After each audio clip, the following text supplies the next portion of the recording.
Wari asi hauzadringi mangoinana mayangi mafamda karigumba amakak khanganjage. Wari asi kanagumba amagi punsida asengba thokhiba adugumlaba wari amakakni. Adubu hena nungainaba khara hapchinjaduna wari asibu mapung phanjabada mayamna warobiroi.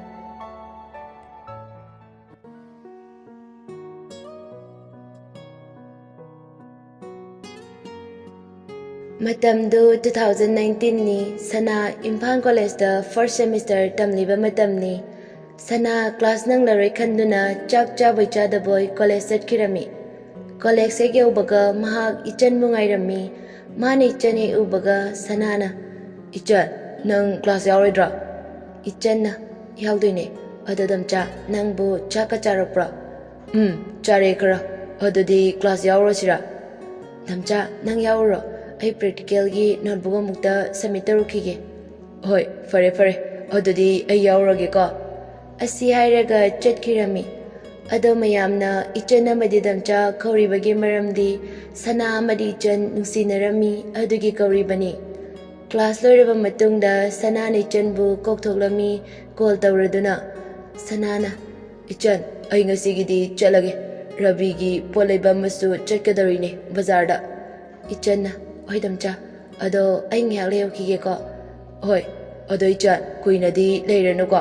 Amumi ka wari taw leirano ba, yumda sasachalo ko. Hoi ba damcha, ado dinangsu fajana chalo ko. Yumyaw ba ka ayraw ko. Hoi chan, asi ayram laga sana madirabi bazarda chatuna pot leirami. Pot leina wari susanarami. Rabina. Sana, ngasay doon na karambano. Masak pudi adum pazaine, rasi ju adum naye. Sanana, asing bay pazabrana. Pazaye, ado kari lamday no ba? Nambol dagine, kang nabadi kuidrida, jahi ga fadri. Hoida, tawgadabne, nupa ay sidi. Ado polem sulore, katin matagda bora charsidana. Hoyay na, charse. Makoy ani bora chaba kakalami aduga bora chana rabina. Sana, aidi college paklak toga mandre aduna gyanmenga tadre tawrise. Sanana, nangdi thaba mabu chali aidi ko lariksu pade lariksu laide tawrise kari larik khutam no khangdeda. Ado nangdi college su chali dana class su yauridana aidi amata yaude. Practical gi notebook submit tawbane laise. Hoi, ado thengi pungse 3 minute kul chale hannaba tawrasira. Asi hairaga makhoi ani kaitheldagi kumtharaklami.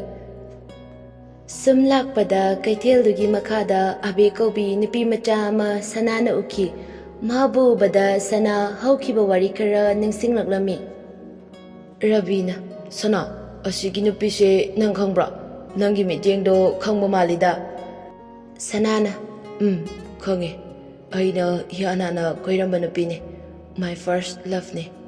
Adudi kamaina kaina krino hairo. Hoi, ada thengi hayeng oina hairege. Babwa, aide yengdi college la oye. Aduna numita dawsu wali liro se. Hoi, lirage.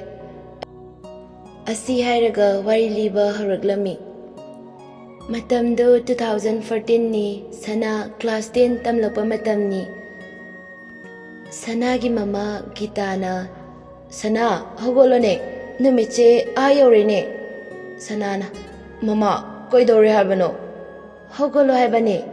Matamdu da sana gi mapa Denina hairi. Denina. Sana thoiba. Sana hogotribo jupauba. Sanana. Baba, awale.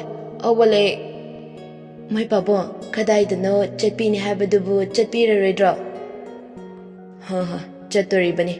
Tabi thanaba koibala bukto, adugi paisa mukta pitolukige. Hoi, ado tunadi hanbira uko. Hoi, kuiroida, yam tuna halakani. Baba, aidi baba ngaramdane, ay chak charam kireko. Hoi. Ado chathokesu chatholamo. Talle ngairamdani ko. Hoi, adodi ipa chale ko. Asi airam laga chatkirami. Numidangi matamni makhoi mapa macha makhoi punna wari sanarami. Sanana. Baba, ai tuition khara chatke. School gi sinadi hoiba yaroidori. Denina. Kari subject ki chatke haino. Maths ne, science ne, English grammar gi ga chatke. Oh, ado kari lamda chatoino. Baba, mayang langjingda chatoine. Hoi, chalo. Ado ngoksinabadi yade ko. Hoi ba, asida dum hai leini ba. Inkhalakpa matamni sanana tamniba school aduda class 8 tamnibi nupi macha makhaksu yaurami. Madu bada sanana. Bhai Naresh, asigi nupi se adum yengba yaine. Mamingbu kari kaujano. Bhai, nang khongbra? Naresh na. Khonge. Abe kaubane. Oh, yes. Adudi masije. Aigi mukta haijinda yadre. Ngamako. Nasana haijo. Aikoi romdagine. Nungtigi hanminarine. Aikoi bemoiga adum hanminabane. Adudi chapchare. Bhaina hanminabada adum haijilo kaino. Oi, aiga hanminarasu aiga nongmata kaunadeko. Ai ngamoiko nasana haijo. Makhoi anina sanariba wari adu makhoi classmate amana taramki. Maduda hembana hairi. Hembana. Kaidore. Nuenigi warida. Nupigi malida. Sanana. Mane bai. Class 8 ki abedo. Amta haijin sirana tauba. Adudi ai haibige kaino. Adugamna laiba thabak tuba. Adudi kamaina haidoriba nangna. Ai thokpane adum haige. Ado ngasi school se suti oidore. Hayeng haibige halfta. Mayamna nanga kaunabroba. Kari wano. Aiga kaunaye. Hoi, adudi hayeng soiranuko. Asumna numitusu haukirami. Mathangi numitni school dani sanana hembada hanglaknami. Sanana. Bye. Nang haikraba. Hembana. Haidi haikibane. Ada kaimta kumlakteda. Adudi maida yaningri jala. Yaningbasu malebako. Ado khangde amuka haige. Asumna numitusu dum haukirami. Mathangi nonganbadani hemba abigi manakta changlaklami. Hembana. Abe kari mathen charake. Abena. Aikhoigidi kangsoi. Ada dahemboigidi. Aikhoigina iromba charae. Ado aina ngarang haibada kari khalige. Noina haida aidi masaksu khangde. Ada aigidi khangnaba leye. Masakpudi nangna uraga khangani. Ada nangna khangnaba lei haida kananone.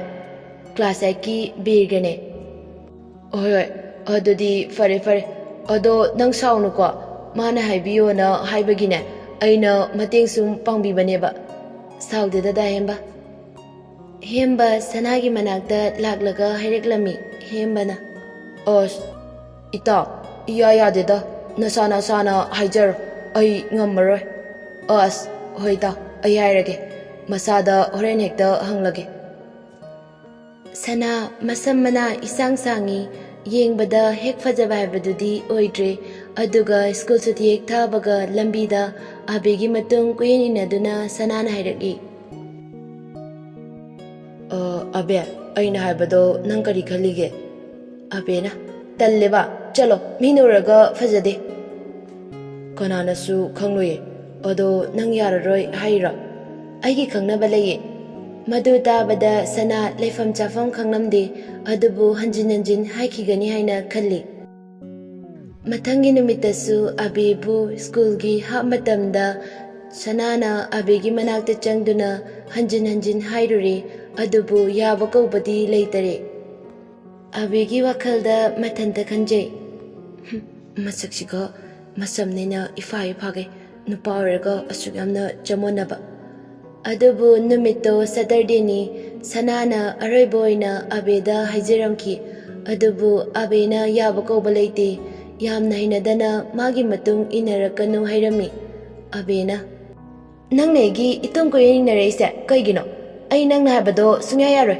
Aigi khangnaba lei hairidana. Sanadu hanjin haibada ikairaba male tapna mamai nontaraga hairi. Hoi, Fare fare. Asi hairaga sana mayumda lai, mayum yauraga matanda kanje. Aina mabusu yamna nungsirusa kaigino. Aduga mane ngonda aina dabigi mo ulisa. Aina samyamna sangbagi oirajala.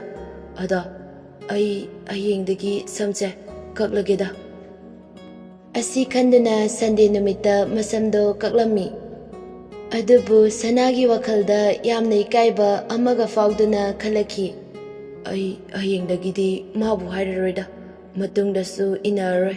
Class da dum leirageda. Monday numitni sanaga magi marupsinga wari sanaramki. Hembana. Kaidore ngasidi inadraba. Sanana. Bye. Ai inadrada. Inaroigeda. Sum kaluraga ikaizareda. Nupana bu thaunahangano. Takpa bu kaladi nung phauba tumnibani ko. Ai taleda. Adubu abesu school gi hab matamdasu sanabu lakbra hainadi yengjay.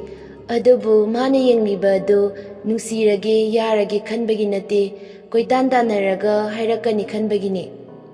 Abena wakal jajat khalingaida magi mamanabi ama changlaktuna hairai. Bidyana, oi nupia kai wakal khaliba nangde. Abena, khangbu khangi kaisum khandeda sanado ngasigidi laktre. Ada horena mo school sadi tharagana koini naradi aidi kayaba. Adugera kaisum khalunuda nangna sana yaningdradi yamenjina khaluna. Asumna school gi sati matamda abe yamna tannadi chatli. Adubu sanasu karisum dairakte.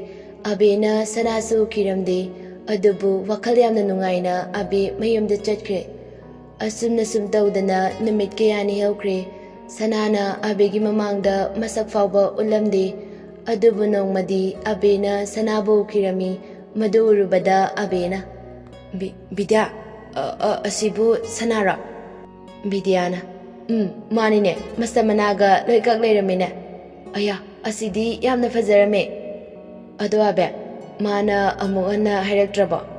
Hairaktreda, kuire hairakidaba. Adubu abe, sanana mabu nungtigi kuin inaduna hairamba taklamba kayasing adu hairaktaba taklaktabadagi nungaitabadi faurai. Assembly gi matamni abe sanabu khara yengjay lona adubu nupinina kamaina fongdogluni. Adubu sanasu khangdabadi nate loina khangi makatana hairurage khankibanani. School gi hamatamda sanahoigi class da abe madi bidya asum laklami nungtigi. Aduga abena sanabu khara lona yengjay. Adu sanana loina khanglami. Bidyana. Dasna kai matel jarake. Sanana. Kangsui thongba jarake. Adu dasna ai wa ama haidawlai ko. Kai wano haisiba. Matang chabada haige ko. Asi airamlaga chatkirami. Sana mahaki wakalda mathanda khanjarami. Mahakna abeda haikiba proposal adu yarai haina khanjarami. Nongmadi bidyana sanabu lambi amada thengnabada bidyana kauraklami. Dasna kadai chatoino? Ai porama leiba laklambane. Ado school lakadoina trongasia.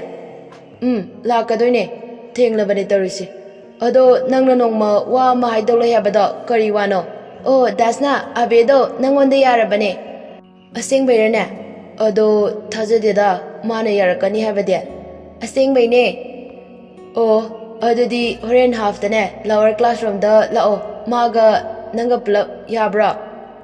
Hoi lake. Adudi dasna ai chale ko. Hoi chala. Sana mapungninda haraubagum tawrai. Adubu sana class 10 karibanina study doina mayosinma matamni kahena khanjinba tawde. Sana school chanaba loiseli aduga mamada sanana haireklami. Mama, chak thiraba? Ho, thirage. Ado nangbu thenglabo? Mama thengeba. Ado thinaba tawro mama. Thirese. Char lao. Asumna sana chak ising toklaba matungda wakal amaga loinana school da chatkirami. Schoolgi hab matamni sana wakal nungaina lower classroomda chatlammi aduga khanghaudana class 8 ki nupi macha ama thengnarami maduda sanana nang thengnaba yamna fare abedo amukta somda laona haibiyoba nupi macha aduna hoi haige ado kei lerage yarabo asi hairaga noglai khangdi ado amta hayuko bel takini amu hoi haibige asi hairaga chatkirami aduga abeda hairamki abe nang dasnana lower classroom da amta laona haibane abe yam harauna kumnai ha kadaidano chalo dasna da kenom hainingbadi male ado nangna yakhrabai siba yadeda asi hairaga vidya da horaklami vidya asida mata chalusla kadaidano kawine dasna na ngasai lower classroom da laona haibane hoiba ada amukta chaluseba asi hairaga haraubana prapap chalami aduga lower class yori sanana ngaibaduri mamanaba amagasu leirami adubu sananadi abe lakpa du uramde Vidyana abe changsilocho asida leire abena hoi heta changsilageda asi hairaga changsili adubu sanana abedo laktrizala haiduna mamaido sat launa leithorakpani adubu mane hek leithorakpada abena magi manakta leklamba dubada sana tafom khangdana miyuldo normen taramde adubu khanghaudana machindagi panthoki abe nang aina haibado yaraba abesu yamni kaina asi haina mangak adu nomi aduga nafaitarraga chatkirami sanasu harauna nafaitarraga abena chatkibadu yengjirami sana tuition chalasu school chalasu abegi wakhalda khalami adubu phone paidabanina abedi sanaga wari sanabadi fanglamde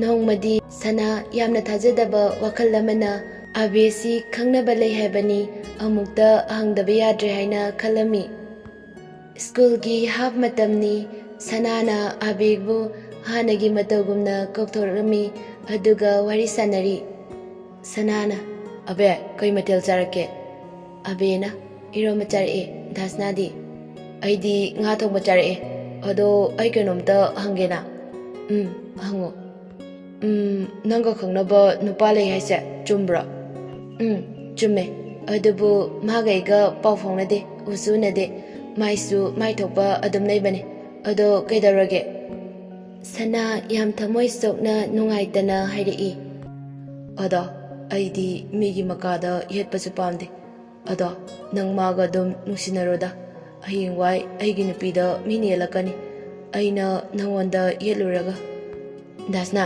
nangi wakhaldu budi yamna chume ada ai kai haigadabano khangdare ada kaigumba mana topo koikhraga nangbu mirai birabadi nang aigi nakta mu lauka dasna yam nungaitana abena kawri phare abe nangsu class ta jango belsu tagadore aisu exam wi kan honarage nangsu lairik phajana pawko asi hairam laga sana changkhirami madudagi rabina sana dhairi odudagi ma nanga adum paw phongnadraba magi paw takidraba magadi paw phongnade ada magi pawdi adum tai mana khangnariba nupada aina masak khange mamingna bir kobane aiga adum kaunai aduda aina abe kamaina koidoino as dasani ado nupani keno oi ado ita chana batarasira hoi ta chalase the gari naga nungai tabane amu parking da auto leram dadana ko leremni adudi ai chalage koita parking su pundabanina asi hairaga makhoi ani masa masagi lambida auto dongnaduna chatnakhre adubu sana auto tongduna abegi mamangna mabanina sanakiba wari khara ningsinglami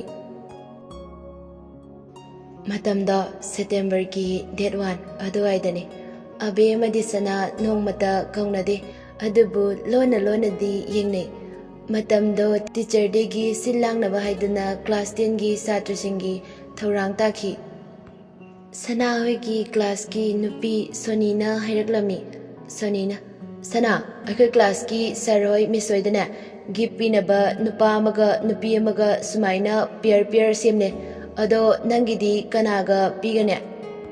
ꯑꯩꯒꯤꯗꯤ ꯌꯥꯗꯦ ꯌꯥꯏꯗ꯫ ꯑꯗꯣ ꯃꯤꯕꯨ ꯁꯨꯅꯔꯕꯣ? ꯁꯨꯔꯦ꯫ ꯑꯗꯣ class 8ꯀꯤ ꯑꯕꯦꯒ ꯅꯪꯒ ꯄꯥꯜꯂꯒꯦ꯫ ꯑꯩ ꯀꯥꯏꯖꯩꯀꯣ? ꯌꯥꯔꯦ, ꯈꯪꯖꯔꯦꯉꯣ, ꯃꯥꯒ ꯄꯥꯜꯂꯒꯦꯀꯣ꯫ ꯁꯅꯥ ꯋꯥꯈꯜ ꯇꯧꯏ, ꯑꯕꯦꯒ ꯄꯤꯃꯤꯟꯅꯔꯒ ꯐꯣꯇꯣ ꯑꯃꯇꯪ ꯀꯥꯞꯍꯧꯔꯗꯤ ꯈꯜꯂꯤ꯫ ꯍꯣꯏ, ꯄꯥꯜꯂꯣ ꯄꯥꯜꯂꯣ꯫ ꯑꯗꯣ ꯃꯁꯥꯅ ꯌꯥꯗ꯭ꯔꯗꯤ ꯇꯜꯂꯤꯀꯣ, ꯑꯩ ꯏꯀꯥꯏ꯫ ꯌꯥꯔꯦ, ꯌꯥꯗꯕꯒ ꯌꯥꯔꯣꯏꯀꯣ꯫ ꯑꯁꯤ ꯍꯥꯏꯔꯒ ꯆꯠꯈꯤ꯫ ꯇꯤꯆꯔ ꯗꯦꯒꯤ ꯃꯇꯝ ꯌꯧꯁꯤꯜꯂꯛꯂꯦ, ꯑꯗꯨꯕꯨ ꯁꯅꯥꯗꯤ ꯑꯕꯦꯒ ꯒꯤꯐ ꯄꯤꯃꯤꯟꯅꯕ ꯍꯥꯏꯈꯤꯕꯗꯨ ꯌꯥꯔꯕ꯭ꯔꯥ ꯌꯥꯗꯕ꯭ꯔꯥ ꯈꯟꯖꯥꯟꯅꯔꯤꯉꯩꯗ ꯁꯣꯅꯤ, ꯕꯤꯗ꯭ꯌꯥ ꯑꯃꯗꯤ ꯑꯕꯦ ꯃꯈꯣꯏ ꯄꯨꯟꯅ ꯁꯅꯥꯒꯤ ꯃꯅꯥꯛꯇ ꯐꯝꯁꯤꯜꯂꯛꯏ꯫ ꯃꯗꯨ ꯎꯕꯗ ꯁꯅꯥꯅ ꯈꯜꯂꯤ, ꯑꯕꯦꯁꯦ ꯌꯥꯔꯕ ꯃꯥꯜꯂꯦꯅꯦ꯫ ꯁꯣꯅꯤꯅ, ꯁꯅꯥ, ꯅꯪ ꯑꯕꯦꯒ ꯄꯥꯕꯅꯤꯀꯣ, ꯑꯗꯨ ꯑꯃꯨꯛ ꯃꯥꯡꯅꯈꯤꯅꯨꯀꯣ꯫ ꯁꯅꯥꯅ, ꯃꯥꯡꯉꯔꯣꯏ꯫ ꯁꯅꯥ ꯑꯃꯗꯤ ꯑꯕꯦ ꯒꯤꯐ ꯄꯤꯔꯝꯕ ꯂꯣꯏꯔꯕ ꯃꯇꯨꯡꯗ ꯁꯅꯥꯅ ꯑꯕꯦꯗ ꯍꯥꯏꯔꯛꯂꯝꯃꯤ, ꯑꯕꯦ, ꯐꯣꯇꯣ ꯑꯃꯨꯛꯇ ꯀꯥꯞꯁꯤꯔꯥ? ꯍꯣꯏ, ꯀꯥꯞꯁꯦ꯫ ꯑꯗꯣ ꯀꯗꯥꯏꯗ ꯀꯥꯞꯁꯦ ꯍꯥꯏꯅꯣ? ꯑꯗꯨꯗꯤ ꯑꯁꯣꯝ ꯃꯅꯤꯡꯂꯣꯝꯁꯤꯗ ꯀꯥꯞꯁꯦ꯫ ꯑꯩ ꯁꯃꯥ ꯑꯃꯨꯛꯇ ꯀꯧꯔꯨꯒꯦ꯫ ꯌꯥꯔꯦ, ꯀꯧꯔꯨꯔꯅꯨ, ꯑꯩ ꯌꯨꯝꯗ ꯆꯠꯂꯗꯕꯅꯦ꯫ ꯀꯨꯏꯔꯣꯏꯌꯦ, ꯉꯥꯏꯍꯥꯛꯇꯪ ꯉꯥꯏꯔꯝꯃꯣꯕ꯫ ꯑꯁꯨꯝꯅ ꯁꯅꯥꯅ ꯁꯃꯥꯕꯨ ꯐꯣꯇꯣ ꯀꯥꯞꯅꯕ ꯀꯧꯔꯨꯔꯦ, ꯑꯗꯨꯒ ꯀꯥꯞꯄꯦ꯫ ꯑꯗꯨꯗꯒꯤ ꯑꯕꯦꯅ, ꯗꯥꯁꯅꯥ, ꯑꯩ ꯆꯠꯂꯒꯦꯀꯣ꯫ ꯍꯣꯏ, ꯐꯖꯅ ꯆꯠꯂꯨꯀꯣ, ꯌꯨꯝ ꯌꯧꯅꯕ꯫ ꯑꯗꯣ ꯑꯁꯤ ꯍꯥꯏꯔꯒ ꯇꯨꯃꯤꯟꯅ ꯂꯩꯈꯤ꯫ ꯑꯕꯦꯅ ꯋꯥ ꯀꯩꯅꯣꯝꯗꯤ ꯍꯥꯏꯅꯤꯡꯕ ꯃꯥꯜꯂꯤ, ꯑꯗꯨꯕꯨ ꯃꯍꯥꯛ ꯃꯈꯥ ꯇꯥꯅ ꯍꯪꯉꯨꯗ꯭ꯔꯦ꯫ ꯃꯗꯨꯗꯒꯤ ꯁꯅꯥꯅ ꯇꯣꯡꯂꯤꯕ ꯑꯣꯛꯇꯣ ꯑꯗꯨ ꯕ꯭ꯔꯦꯛ ꯈꯪꯐꯥ ꯐꯥꯔꯛꯏ꯫ ꯋꯥꯈꯜ ꯑꯃꯗ ꯇꯥꯎꯗꯨꯅ ꯂꯩꯔꯝꯕ ꯁꯅꯥ ꯈꯪꯄ꯭ꯔꯦꯛ ꯈꯪꯏ, ꯑꯗꯨꯕꯨ ꯑꯁꯨꯝ ꯆꯠꯇꯨꯅ ꯁꯅꯥꯒꯤ ꯃꯌꯨꯝ ꯌꯧꯔꯛꯂꯝꯃꯤ꯫ ꯁꯅꯥꯅ ꯁꯨꯝ ꯅꯤꯡꯁꯤꯡ ꯃꯥꯡꯖꯤꯡꯅꯅ ꯌꯨꯝꯗ ꯆꯪꯂꯛꯏ, ꯑꯗꯨꯕꯨ ꯁꯅꯥꯒꯤ ꯃꯃꯥꯅ ꯒꯤꯇꯥꯅ ꯍꯪꯂꯛꯂꯝꯃꯤ, ꯅꯥꯎꯆꯥ, ꯅꯪꯕꯨ ꯀꯩꯗꯧꯔꯒꯦ? ꯅꯁꯥꯒ ꯅꯨꯡꯉꯥꯏꯇꯕ꯭ꯔꯣ? ꯀꯩꯁꯨ ꯇꯧꯗꯦꯗ ꯏꯃꯥ꯫ ꯑꯗꯣ ꯏꯃꯥ, ꯆꯥꯛ ꯂꯩꯍꯧꯔꯤꯕꯣ? ꯂꯩꯍꯧꯕꯅꯦ, ꯊꯤꯔꯒ ꯆꯥꯔꯨꯔꯣ꯫ ꯍꯣꯏ ꯏꯃꯥ꯫ ꯃꯊꯪꯒꯤ ꯅꯨꯃꯤꯠꯅꯤ ꯁꯅꯥ ꯀꯣꯂꯦꯖ ꯆꯠꯅꯕ ꯂꯣꯏꯁꯤꯜꯂꯒ ꯀꯣꯂꯦꯖ ꯆꯠꯂꯝꯃꯤ, ꯑꯗꯨꯒ ꯏꯆꯟꯕꯨ ꯉꯥꯏꯖꯔꯝꯃꯤ꯫ ꯒꯦꯠꯇ ꯏꯆꯟꯅ ꯁꯅꯥ ꯎꯕꯗ ꯏꯆꯟꯅ, ꯅꯝꯆꯥ, ꯀꯌꯥꯝ ꯀꯨꯏꯔꯒꯦ? ꯀꯨꯏꯗ꯭ꯔꯤꯗ꯫ ꯑꯗꯣ ꯅꯪꯕꯨ ꯆꯥꯛꯀ ꯆꯥꯔꯛꯄ꯭ꯔꯣ? ꯆꯥꯔꯦ꯫ ꯑꯗꯣ ꯅꯝꯆꯥꯗꯤ? ꯑꯩꯁꯨ ꯆꯥꯔꯦ, ꯍꯣꯕꯦ꯫ ꯑꯗꯨꯗꯤ ꯀ꯭ꯂꯥꯁ ꯌꯥꯎꯔꯁꯦ, ꯑꯩ ꯍꯣꯔꯦꯟ ꯕꯖꯥꯔꯗ ꯄꯣꯠ ꯂꯩꯗꯣꯏꯅꯤꯀꯣ꯫ ꯍꯣꯏ, ꯆꯠꯂꯨꯔꯁꯦ ꯑꯩꯒ꯫ ꯍꯣꯏ ꯅꯝꯆꯥ, ꯑꯗꯨꯗꯤ ꯍꯣꯔꯦꯟ ꯀ꯭ꯂꯥꯁ ꯂꯣꯏꯔꯒ ꯍꯥꯏꯔꯛꯑꯣꯀꯣ꯫ ꯍꯣꯏ ꯏꯆꯟ꯫ ꯀ꯭ꯂꯥꯁ ꯂꯣꯏꯔꯕ ꯃꯇꯨꯡꯗ ꯁꯅꯥꯅ ꯀꯣꯜ ꯇꯧꯔꯒ ꯏꯆꯟꯕꯨ ꯀꯧꯊꯣꯛꯂꯒ ꯕꯖꯥꯔꯗ ꯆꯠꯅꯕ ꯍꯥꯏꯔꯝꯃꯤ꯫ ꯁꯅꯥꯅ, ꯏꯆꯟ, ꯅꯪ ꯀꯔꯤ ꯄꯣꯠꯅꯣ ꯂꯩꯅꯤ ꯍꯥꯏꯗꯣ ꯌꯦꯡꯂꯨꯔꯁꯦ, ꯊꯦꯡꯈꯤꯅꯤ꯫ ꯍꯣꯏ ꯅꯝꯆꯥ, ꯆꯠꯂꯁꯦ꯫ ꯑꯁꯨꯝꯅ ꯕꯖꯥꯔ ꯌꯧꯔꯗꯨꯅ ꯄꯣꯠ ꯂꯩꯕꯁꯨ ꯂꯣꯏꯔꯦ꯫ ꯑꯗꯨꯗꯒꯤ ꯁꯅꯥꯅ, ꯏꯆꯟ, ꯕꯤꯇꯤ ꯄꯥꯔꯛꯇ ꯉꯥꯏꯍꯥꯛ ꯐꯝꯃꯨꯁꯦ꯫ ꯑꯗꯣ ꯅꯝꯆꯥ, ꯌꯥꯝ ꯀꯨꯏꯅꯗꯤ ꯐꯝꯃꯔꯣꯏꯁꯦ, ꯄꯨꯡꯁꯦ 3 ꯇꯥꯗꯣꯔꯦꯕ꯫ ꯍꯣꯏ ꯏꯆꯟ, ꯑꯩꯁꯨ ꯈꯪꯉꯦ, ꯑꯩꯁꯨ ꯑꯉꯥꯡ ꯇꯨꯏꯁꯟ ꯇꯧꯔꯨꯗꯣꯏꯅꯦꯕ꯫ ꯑꯁꯤ ꯍꯥꯏꯅꯔꯒ ꯕꯤꯇꯤ ꯄꯥꯔꯛꯇ ꯆꯪꯉꯛꯏ, ꯑꯗꯨꯒ ꯃꯐꯝ ꯑꯃꯗ ꯐꯝꯃꯤ꯫ ꯏꯆꯟ, ꯁꯤꯡꯖꯨ ꯆꯥꯁꯤꯔꯥ? ꯆꯥꯅꯤꯡꯗꯦꯗ ꯅꯝꯆꯥ, ꯄꯩꯁꯥ ꯄꯥꯝꯃꯨꯏꯌꯦ꯫ ꯑꯁ, ꯁꯨꯝ ꯆꯥꯅꯤꯡꯇꯧꯅꯤꯗ, ꯅꯪꯒ ꯂꯣꯏꯅꯅ ꯄꯨꯟꯁꯤꯗ ꯀꯅꯥꯒꯁꯨ ꯆꯥꯔꯛꯇ꯭ꯔꯤꯌꯦ, ꯑꯗꯨꯏꯅꯦ꯫ ꯍꯣꯏ, ꯑꯗꯣ ꯌꯥꯝꯅ ꯂꯩꯔꯛꯀꯅꯨꯀꯣ꯫ ꯑꯁꯤꯗ ꯒꯦꯠ ꯂꯣꯟꯁꯤꯜꯂꯒ ꯂꯩꯔꯤꯁꯤꯒꯤ ꯃꯄꯥꯟꯗ ꯐꯝꯃꯤꯕ ꯏꯗꯣꯝꯆꯥꯁꯦ, ꯑꯁꯤꯗꯒꯤ ꯂꯩꯁꯦ꯫ ꯍꯣꯏ ꯏꯆꯟ, ꯑꯁꯤꯅ ꯈꯔꯁꯨ ꯍꯥꯎꯗꯧ ꯃꯥꯜꯂꯦ, ꯃꯤꯃꯤꯁꯨ ꯌꯥꯎꯕꯣꯏ, ꯑꯁꯤꯗ ꯍꯦꯛꯇ ꯆꯠꯂꯒ ꯂꯩꯔꯨꯔꯒꯦ꯫ ꯅꯝꯆꯥ, ꯑꯩꯁꯨ ꯂꯥꯛꯀꯦ ꯑꯗꯨꯝ꯫ ꯍꯣꯏ, ꯂꯥꯛꯑꯣ, ꯆꯠꯂꯨꯔꯁꯦ꯫ ꯁꯤꯡꯖꯨ ꯌꯣꯟꯐꯝꯗ ꯌꯧꯔꯦ꯫ ꯅꯤꯅꯦ, ꯁꯤꯡꯖꯨꯁꯦ ꯂꯨꯄꯥ 10ꯒꯤ ꯄꯤꯕꯤꯌꯨꯕ, ꯃꯤꯃꯤ 2 ꯑꯃꯒ꯫ ꯍꯣꯏ, ꯁꯤꯗ ꯌꯣꯝꯂꯒꯦꯀꯣ꯫ ꯍꯣꯏ ꯅꯤꯅꯦ, ꯑꯗꯣ ꯏꯁꯤꯡ ꯑꯃꯇꯒ ꯄꯤꯕꯤꯌꯨꯕ꯫ ꯑꯗꯨꯗꯤ ꯅꯤꯅꯦ, ꯄꯨꯟꯅ ꯀꯌꯥ ꯇꯥꯔꯒꯦ? ꯏꯕꯨꯡꯉꯣ, ꯄꯨꯟꯅ 90 ꯇꯥꯔꯦꯅꯦ꯫ ꯁꯅꯥꯅ ꯄꯩꯁꯥ ꯂꯧꯊꯣꯔꯛꯏ, ꯑꯗꯨꯒ ꯄꯤꯔꯝꯃꯤ, ꯑꯗꯨꯒ ꯃꯈꯣꯏꯒꯤ ꯐꯝꯐꯝꯗ ꯂꯥꯛꯂꯒ ꯐꯝꯃꯤ꯫ Tanjaduda biti manungda kangaw yonba mayang nupa ama laklaga kangaw lawgadrana hanglaklami. Ichana yarani da baya. Sanana baya kungi pibiramo. Mayang machaduna hoi ado tilausiga moroksiga yaradora. Baya umoroknina karyamna soibiramo. Baya paisa somda leire. Hoi se kanghauga sida leire. Damcha nang paisa loina loirani yare hayeng khaidi kem charase. Yes aidi chani nungtigi ngamjara ichan kangau se ilake. Damcha yamna ngausinnanuko mi mayamgi mamangsida. As kanamu deba se ilake ba. Asi hairaga ichanda sanana inbiraki. Sanana hawbra aina inbada. Oi hawe damcha. Hawtrade aina inbagi. Ada nangamu iloba. As ay ilake. Asi hairaga mu sanada ichana ili. As icha nangisidi morok yamna samangre. Nabukta loina solanida.